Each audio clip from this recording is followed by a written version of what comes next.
Hey everyone, and welcome. Every parent remembers that big milestone, their baby's first taste of solid food. That tiny little spoonful of something. But what if that moment was more than just a meal? What if it was a profound spiritual ceremony? Well, that's exactly what we're going to dive into today. So, you have to ask, right? Is this first bite just about nutrition, about growing up? Or could there be something deeper going on here? As we're about to see, the answer lies in this really beautiful ancient sacrament. It's called the Annaprashan Sanskar. Now, according to the Vedic scriptures, this isn't just about introducing new foods, oh no. It's the very first and most gentle sacrament for a child.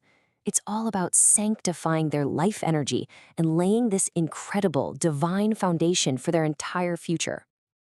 So let's get into why this is seen as life's first, and you could argue, one of the most important ceremonies a child will ever have. You see, the scriptures are super clear about this.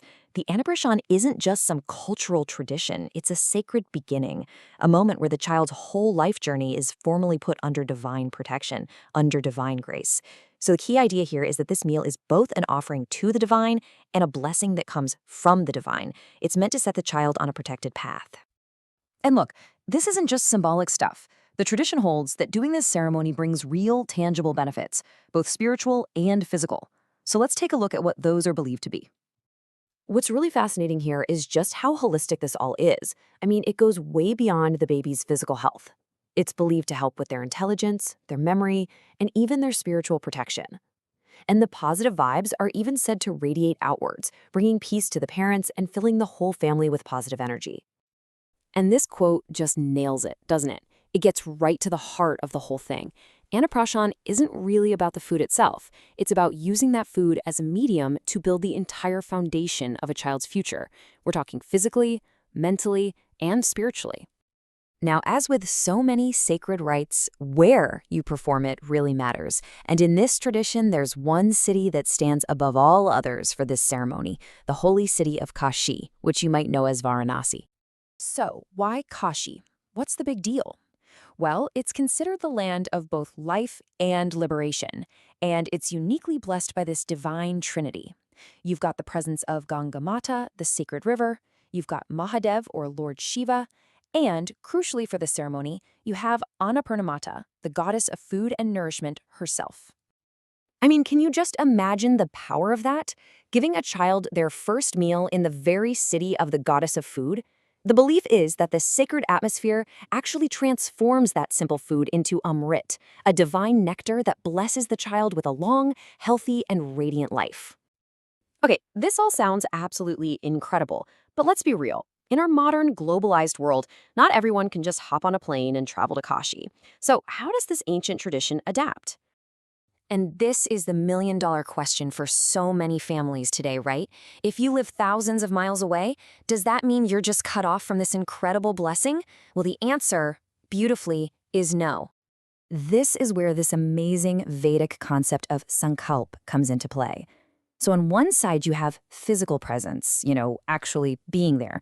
But on the other, you have sankalp, which is the presence of your intention.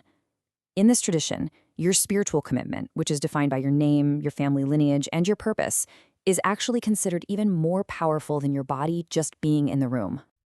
And honestly, this is the most brilliant analogy I have ever heard for it. Think of it like a radio. You don't have to be at the radio station to hear the music, right? You just have to tune your radio to the right frequency. A sankalp, made on your behalf by a priest, does just that. It tunes the spiritual energy of the mantras directly to you, creating a kind of spiritual address that finds you no matter where you are in the world. So how does this actually work in practice? Well, your name and your gotra, which is your family lineage, are recited during the ceremony right there in Kashi. Learned Vedic pundits perform the entire ritual for you on your behalf. And then modern technology becomes this amazing spiritual bridge, letting you watch the whole thing live or on video. And get this, afterward, the blessed offering, the prasad, is actually shipped to you, physically completing that spiritual circle. So, as we start to wrap this up, let's circle back to the main idea, what this first meal truly represents. The ultimate takeaway here is that food is life. It's not just about nourishing ourselves, it nourishes our very existence. And in a ceremony like Annaprashan, food becomes a vehicle for something more, for imparting sanskar, or these deep-seated values, and for creating a very real, tangible connection to the divine. And that really leaves us with this final, powerful thought. When that very first spoonful is sanctified in a place like Kashi and witnessed by the divine, it literally transforms. It's no longer just food. It becomes a pure, lifelong blessing. What an absolutely beautiful way to begin life's journey. Become part of our family today. Subscribe to Varanasi Divine Services and connect with the energy